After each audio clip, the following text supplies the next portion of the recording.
కూడా తిరిగి ఆయన పర్యటించిండు.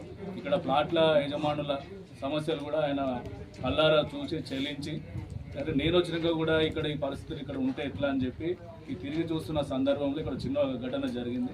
వాళ్ళు కూడా కనీస గౌరవం లేకుండా, ఎంపీ అని లేకుండా వాళ్ళు కొంచెం ఎదురు తిరిగి మాట్లాడడంతో చిన్న ఇన్సిడెంట్ జరిగింది. దాని మీద అది అయిపోయిన తర్వాత ఆ రోజు సాయంత్రం పూర్తి ఇక్కడనే కూర్చున్నాడు ఎంపీ గారు కూర్చొని తష్వా అయ్యేదాకా నేను ఇక్కడ నుంచి కదలను, బాధితులకు న్యాయం చేసేదాకా ఇక్కడ నుంచి కదలను అని చెప్పి ఆ రోజు పూర్తి సమయం ఇక్కడనే వేరే కార్యక్రమాలన్నీ కూడా రద్దు చేసుకొని ఇక్కడనే కూర్చోవడం జరిగింది. మళ్ళా సంబంధిత అధికారులు కూడా దీని మీద స్పందించి మేము చూస్తాం సార్ మీరు వెళ్ళండి అని చెప్పి మాట ఇవ్వడంతో ఆయన ఆ రోజు సాయంత్రం 7 గంటలకు, ఉదయం 11 గంటల నుంచి సాయంత్రం 7 గంటల దాకా ఇక్కడనే ఉన్నాడు. 7 తర్వాత ఆయన అధికారులు చెప్పడంతో పోయిండు.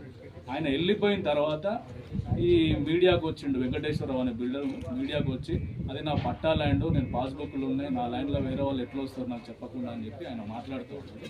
అయితే దాని మీద నిన్న మేము మాట్లాడినాం, స్టేట్ పార్టీ ఆఫీస్లో ప్రెస్ మీట్ పెట్టి మాట్లాడినాం. ఆయన ప్లాట్లు ఆయన జాగా ఇక్కడ ఉంటే ఇక్కడ 85లో లేఅవుట్ అయింది. 85లో ఇక్కడ అంతా ప్లాట్లు కొన్న వాళ్ళందరూ ఉన్నారు. ఆయన 2005లో డాక్యుమెంట్, ఆయన 2005లో అగ్రికల్చర్ భూమి ఉంది అంటున్నాడు. అప్పటికైతే 85లో లేఅవుట్ అయింది. అప్పటికి 2-3 చేతులు కూడా మారినాయి.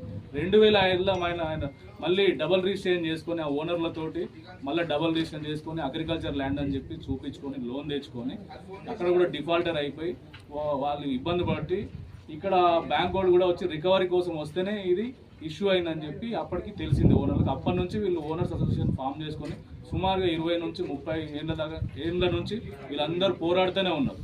ఇవాళ ఒక్కరోజు 2 రోజుల నుంచి అయిన ఇష్యూ కాదు ఇది. కాబట్టి దీని మీద మంత్రి, మా ఎమ్మెల్యే, ఎంపీ గారు స్పందించి వచ్చి చూసిండు. వీళ్ళకి న్యాయం జరిగే వరకు ఇక్కడ నేను ఎప్పటికీ అందుబాటులో ఉంటాను మీ అందరికీ. స్థానికంగా అధ్యక్షుడిగా నన్ను, ఇక్కడ పోటీ చేసినటువంటి పెద్దలు సుదర్శన్ రెడ్డి గారు కూడా దీని మీద పూర్తి అవగాహన ఉంది. మా ఇద్దరిని ఇక్కడ మా బృందాన్ని వీళ్ళందరికీ సపోర్ట్గా ఉండి కంటిన్యూ పర్యవేక్షించండి. వాళ్ళందరూ ఇల్లు కట్టుకునే విధంగా మీరందరూ సహకరించండి. అధికారులు ఎవరైనా వినకపోతే మా దృష్టికి తీసుకురండి అని చెప్పిండు.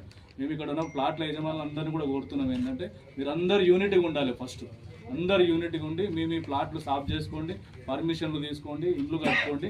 దానికి మా భారతీయ జనతా పార్టీ పూర్తిగా మా ఎంపీ గారు, ఎంపీపీ గారు మేమందరం సపోర్ట్గా ఉంటాం. ఏ సమస్య వచ్చినా మా దృష్టికి తీసుకురండి. మళ్ళీ మేము ఎంపీ గారు వస్తారు, అవసరమైతే ఇంకా 4-5 సార్లు అయినా ఎంపీ గారు ఇక్కడ రావడానికి సిద్ధంగా ఉన్నారు. కాబట్టి మీరు యూనిటీగా ఉండాలి. ఫస్ట్ యూనిటీగా ఉండి మీరు నిశ్చింతగా, నిర్భయంగా మీ ప్లాట్లు సాఫ్ చేసుకోండి, మీ నిర్మాణాలు మీరు చేసుకోండి. ఎవడన్నా వచ్చేదాన్ని ఇబ్బంది పెడితే మా దృష్టికి తీసుకురండి. మేము ఎప్పుడు మీకు అందుబాటులో ఉంటాం.